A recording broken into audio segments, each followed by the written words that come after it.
'Tis the time. We learning, we sharing, we wanna reach everybody. Come on, everybody, get your bodies until we reach everybody. From out of town, let's connect. Keep it moving until we reach everybody. Here are the Ruby. Come on, it is time to cheers. Here are the Ruby Gang. Let us make a time together.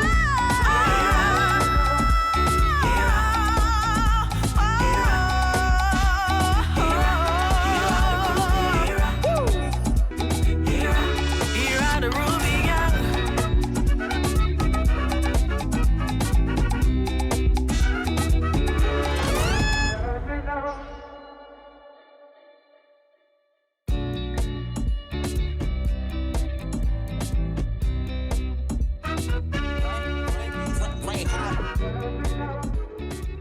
Welcome to another episode of HIRA with Ruby Gyang. My name is Ruby Gyang, and today we have a life-changing episode for you. So stay with us. Go get your friends, get your neighbors. Join us on HIRA with Ruby Gyang. Kuzomaji. We just in while we have lots. The reproductive health of women in northern Nigeria. The United Nations defines reproductive health as a state of complete physical, mental, and social well-being and absence of disease or infirmity in all matters relating to the reproductive system and to its function and processes. There are many numerous sociocultural regulations which govern the lives of girls and women in northern Nigeria. The socialization pattern places enormous restrictions on girls and demands from them a higher input of daily domestic labor than their brothers. The situation of the girl child in northern Nigeria cannot be understood without the reference to the problem of early marriage. These girls are married out before their bodies are fully grown for sexual activities. Premature sexual intercourse is responsible for a high rate of cervical cancer, commonly seen in northern women. Anemia, preeclampsia, or eclampsia, which is convulsion fit at childbirth, is associated with teenage pregnancy. The practice of seclusion, kule, in northern communities that restricts women from going outside their home without the consent of their husbands sometimes puts women at risk of caring for their health. Antenatal visits or medical visits are now subjected to another individual's understanding or sympathy. Female genital mutilation is another sociocultural practice that is very common among many groups in northern Nigeria. This dangerous and old practice sadly attempts to control women's sexuality, which potentially emotionally destroys, maims, and has taken the lives of many young girls and women. In conclusion, many women in northern Nigeria are burdened with domestic, economic, and healthcare roles, all of which impacts on the quality of their health, often also limited by traditional or religious practices that determine the choices they can make on their own bodies.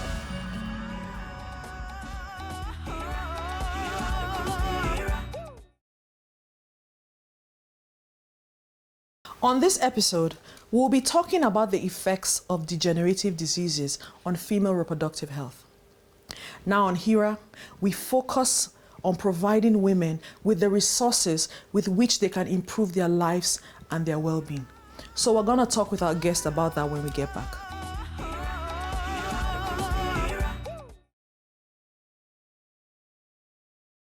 Mrs. Ugonna Umekwe is a health and wellness coach, the founder of UltraWell Health System, a child protection specialist, a public health consultant, and a mother of 3. Wow, madam, only you. Thank you, ma'am, for being on our show today. Thank you so much, Ruby. I'm so happy to be here. Yeah? The phenomenal Ruby. It's nice to meet you. It's a pleasure to meet you too. Your skin is popping. Thank you. And I know there's a reason for that, which you break it down for us. I can't wait to get there. I'm just going to go, just straight into it and ask you, what is health? Health. I usually approach it from the perspective of should we, as people, say that when we go to the doctor we're healthy, or where we don't have any sickness or disease. The question is that which I would like to ask our audience. If you say you're healthy, what does that mean? Yeah. There's a man I like to refer to. His name is Thomas Edison. He said the doctor of the future, he died in 1931 anyway, but he said that the doctor of the future will prescribe no medications. Wow. That he will entrust his patients to the care of the human frame.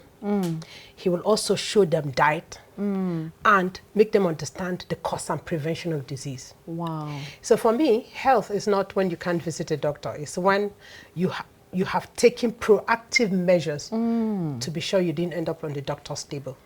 Is there a natural defense system to, prevent or protect women from these diseases, from these situations? That's a very interesting question, because if we say they're degenerative, we should be talking about prevention, actually. Okay. But the God that created us has given us 5 functional defense systems to stop all of that from happening if we do the right thing. What are they? The first one is angiogenesis. Your body has the capacity to develop new blood vessels. Okay. Also, we know that there's something called the microbiome, the gut microbiome. Okay. Now, it's been said that the microbiome is the second brain. Wow. The brain controls the body. What controls the brain is the gut microbiome. It's a community of microbes, good and bad ones. Okay. And 70% of that is happening inside of our gut.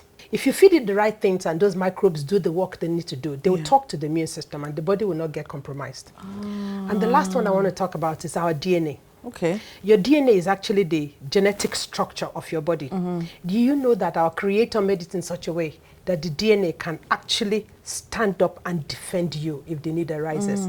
For which you snip off a little part of an internal organ and it grows right back. What happened to it?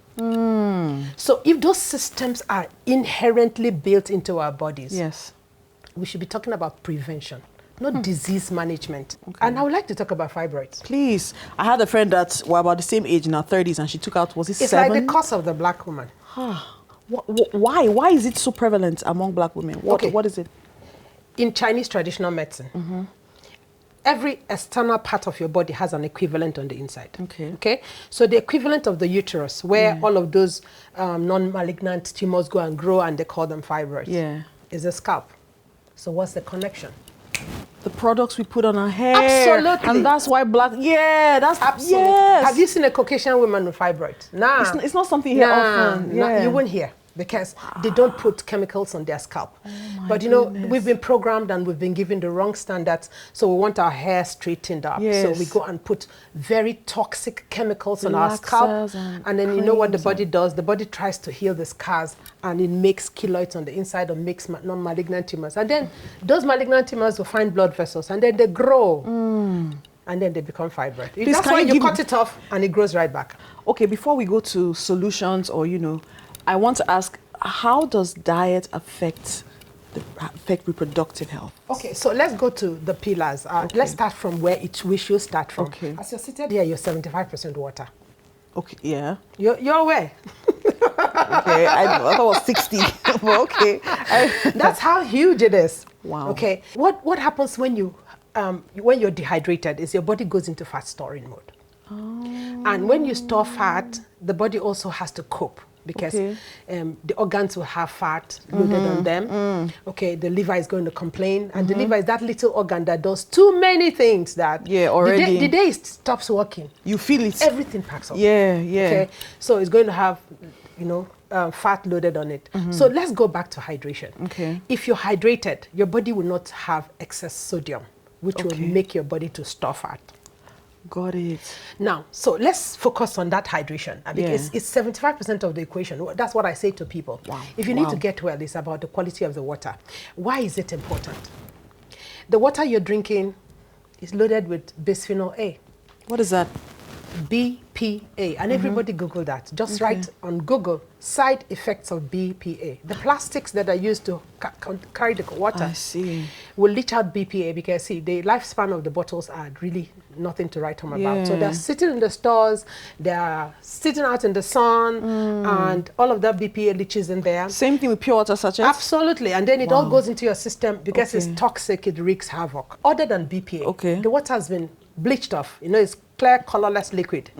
So it doesn't have the bicarbonates that are supposed to be inherently In water. like potassium, calcium, magnesium, and sodium. You shouldn't actually buy them as tablets. They were designed to be inside your water. But somebody is giving you water that doesn't have any of those. Yeah. So your body becomes more and more acidic.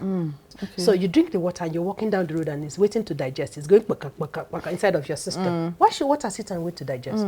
Okay. So we get into the supermarket. We purchase all the acidic content food. Why would the body not be acidic? You know, Dr. Ogona, just we don't teach our children to eat we're live going to have to foods. go on a break, but this is just, it's getting hotter and hotter. So just let's go on a break. Okay, we're going to go on a short break. Stay tuned. We'll be right back.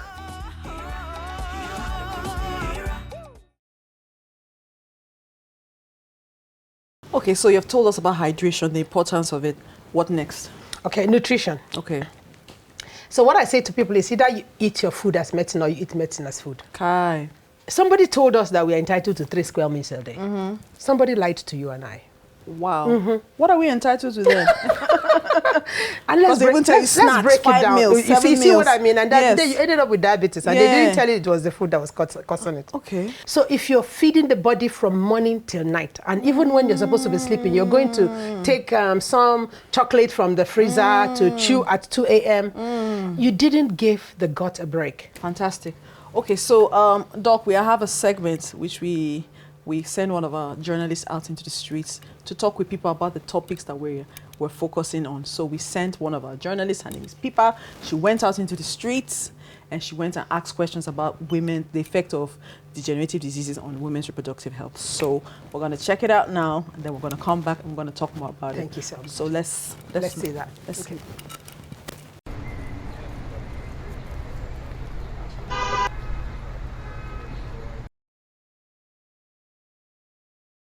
Hi, welcome to another fantastic episode of HIRA Streets. And on today's episode, we're talking about maternal and child health care. I am Pipa, and we're going to be talking to the people on the streets here to find out what they think about the maternal and child health care. If I'm married and my wife is expecting a baby, if I would allow a male doctor to, well, that's a very big question. The fact is, that's not my decision to make. I prefer a female doctor. If I can allow a male doctor, no. It is between life and death at that moment. I don't really need to start looking at who is doing it. I can allow a male doctor to take part in that position. Can you allow a traditional birth attendant to take your wife's delivery? Well, no. If a doctor is not available at that point in time, I feel we should go with whoever is available. For now, I will prefer to take her to a hospital. I wouldn't, because I don't really believe in that. No. Can you breastfeed your baby in public? Yes, I will. Sure, definitely I will. It's a big no. I'm not going to accept that. Her body, just like the breast. Every body spot on the breast of your wife is just like I've seen her naked. So that's why I don't go for that. Do you believe or do you think antenatal is waste of money? Not at all. No, it's not waste of money. During the antenatal care, that's when the doctor will be able to find what's wrong with the mother, what's wrong with the child, tell you what to do, what not to do. Let me just say, generally, those that don't believe in antenatal care, those are, let me just say in other words, broke. Do you think exclusive breastfeeding is necessary? Truth be told, I'm not sure it's really important. It's necessary, yes. I prefer her to breastfeed my wife used to breastfeed I have 2 children, and she used to breastfeed them for at least 20 months. It's necessary. Yes, it's necessary. All right, ladies and gentlemen, Mazad Amatam, wherever you may be, it's me again, Pipa, and we have heard from the streets. And we want to also hear from you at home or wherever you might be watching this. Let's know, would you let yourself as a woman or you as a man, your wife, to allow a male doctor attend to her whilst delivering the baby? Okay, why don't you jump into the comments on our socials at HIRA with Ruby Gyang. Okay, and that's from me today, and I'll catch you on the next episode. Say Anjima, guys.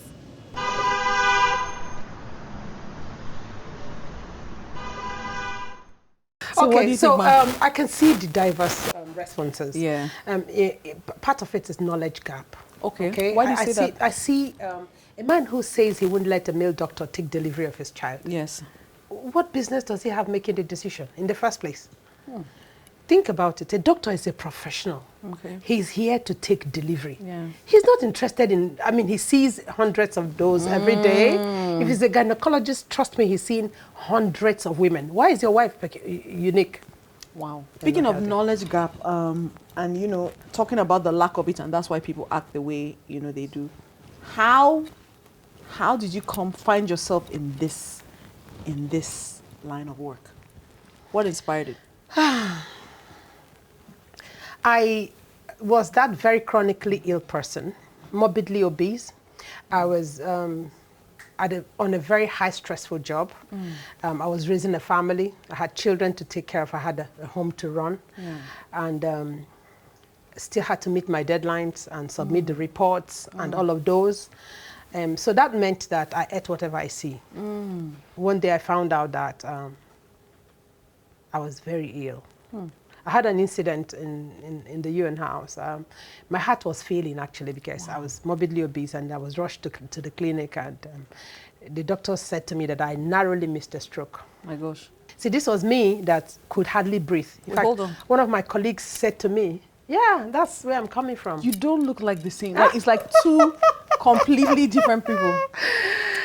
One of my colleagues said to me that she could hear my breath, you know, from her desk. No. Because I used to breathe like I couldn't carry me. And it was very bad. I was hypertensive, fully hypertensive. And I was fully drug dependent.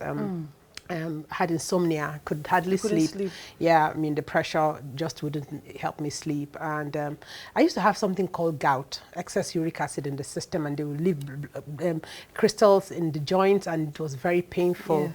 Yes. The bad part was I still had to pretend I was okay. Kai. So with all those medications ongoing, my brother had a stroke. I was 42 and he was 40, and he had a stroke. Wow, that's really young. I knew that it could have been me. Yes. So for me, that was the wake-up call, because every time I tucked my children in at night, I would look at them and say, who would take care of them if something goes wrong with me? And I began to say, God, anything you ask me to do, I'll do. Yeah. Okay? And that's when I started the journey. I made nutritional adjustments. I began to have better nutritional retention in my food. I didn't cook it to kill it. We cook our food to kill it. We destroy all of the nutrients and we eat the chaff. Yeah. In fact, what we do is we process it in such a way that we give the cockroaches in the sink the nutrients, The and good then stuff. we eat Yeah. the chaff. So I changed that. My body adjusted a little bit. I lost a lot of weight. I came down from 158. At my biggest, I was 158 kg. What? And if I had to fly economy, I had to buy a second seat. No. It was that bad. My goodness. Yeah. So I came down to about 128, 25, and I felt I'd done so well. Yes. But you know, every time I ate something that my body just wouldn't understand, the blood pressure would go. And I was still afraid of, if you've had a family member who had a stroke, you're afraid of. Yes. It's like the trepidation almost wants to kill you. Every time you have a headache, you ask yourself, is it a stroke? Yes. Every time something feels awkward in your body, you ask yourself, is it a stroke? So I began to embrace natural solutions. I got a machine that changed my life. It's a water ionizer. Okay. Because I learned... What is that? What is that exactly? It's a Japanese technology, 48 years old. It processes water and makes it loaded with hydrogen, loaded with oxygen, makes it alkaline, gives you all the nutrients, minerals that the body should have. I see. It changed my life. Wow. Once it came into my home, the insomnia disappeared. That was the first thing. I didn't believe I could sleep, because I mean, the sleep always eluded me. Yes. It was natural. And you know the bad thing? I thought it was God keeping me awake. He wanted me to pray. So I pray all night thinking that I was a prayer warrior. Meanwhile, I was dying. I was dying small. You know the way Nigerians say small. Yeah. So all of that changed. So I could sleep. I realized that then the scripture, he gives his beloved sleep, made sense. Yeah. And then the blood pressure naturally went away. And no, the interesting thing, my body that had plateaued with weight loss and wouldn't come anywhere less than 128 began to drop the weight by itself. Wow. And just from changing water? By changing the quality of water. Something stood out to me, okay? There's something I want everybody to take away from this, and women at home should know it. They're better off with their palm oil. with their But they shano. have told us that palm oil Somebody is bad. lied to us because they want us to buy vegetable oil. There's nothing vegetable about vegetable oil. And actually, they give it beautiful names so that we would think it's healthy. Canola. No. It's killing us. It's actually much more crazy than So sugar. palm oil, menshanu. Wow. So go to your palm oil, go to your shano, cook with it. It's healthy. You can eat butter, you can eat coconut oil. And it's all good for you. The nutrients in it, if it's cold pressed, is excellent. Mrs. Gona, thank you so much. thank I you know so that much. if we're here, you would download and download. But this has been such a fantastic episode with you. Thank you, Ruby. Here, our aim is always to make sure that people live educated, entertained, and informed. And you have more than done that. Thank you so so thank you so much, and we hope to have you. Thank you for again, inviting me. Season 2. That was an interesting one. God bless you. Thank you so much. Okay, we're almost at the end of our show. Stay tuned because when we come back, you're going to enjoy a fantastic performance from Sal's Fatiti.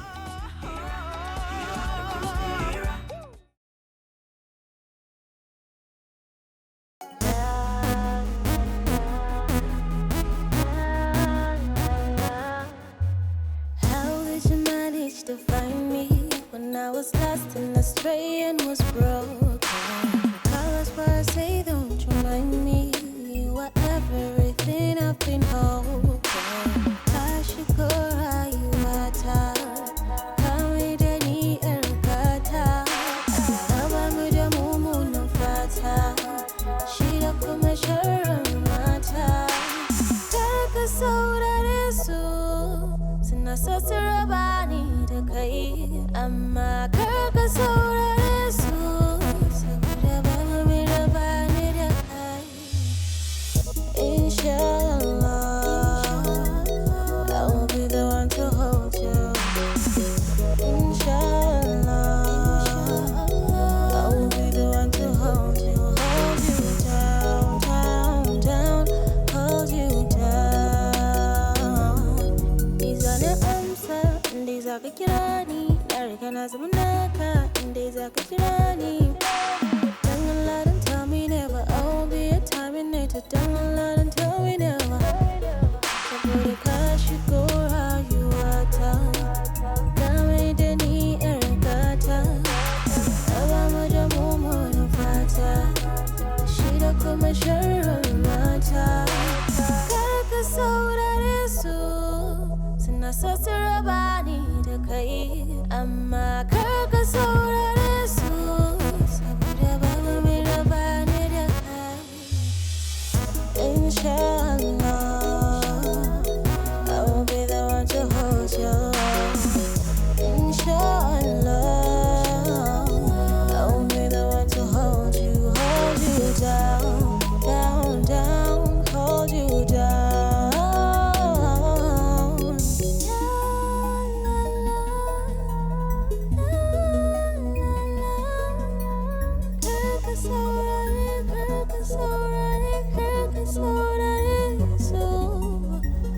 Inshallah, I will be the one to hold you. Inshallah, I will be the one to hold you down, down, down, hold you down. Inshallah, I will be the one to hold you. Inshallah, I will be the one to hold you.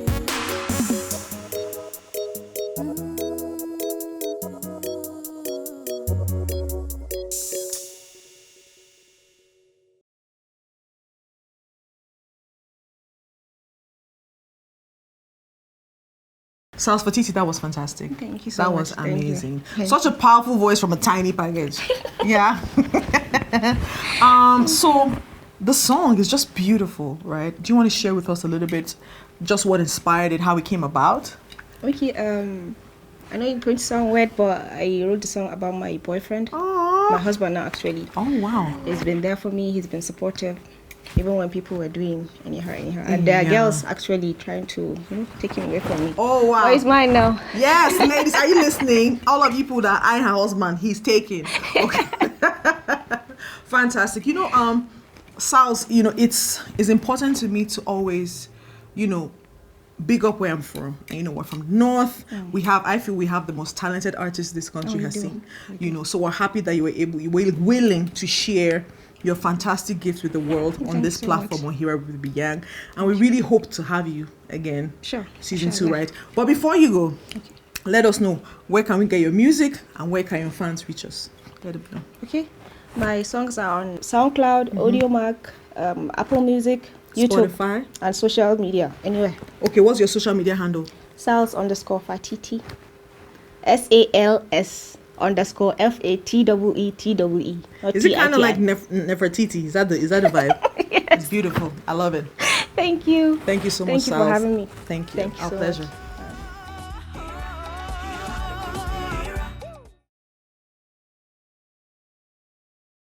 Wow, that was an amazing show. I'm sure you learned a lot. I'm sure you were entertained. I'm sure you were educated, just as promised. I want to give a special thank you to Mrs. Ugona Umekwe for teaching us about the importance of food. I personally, my life has been changed. I'm going to go cut down some carbs. I'm going to go drink more water. I'm just basically going to take better care of my health. Special thank you to Sals Fatiti for that fantastic performance. A big thing for us on this show is showcasing the talent from northern Nigeria, and we're really excited to be able to have this opportunity to do so. Special thank you to our sponsors, Worthy and the How Foundation. They made this happen.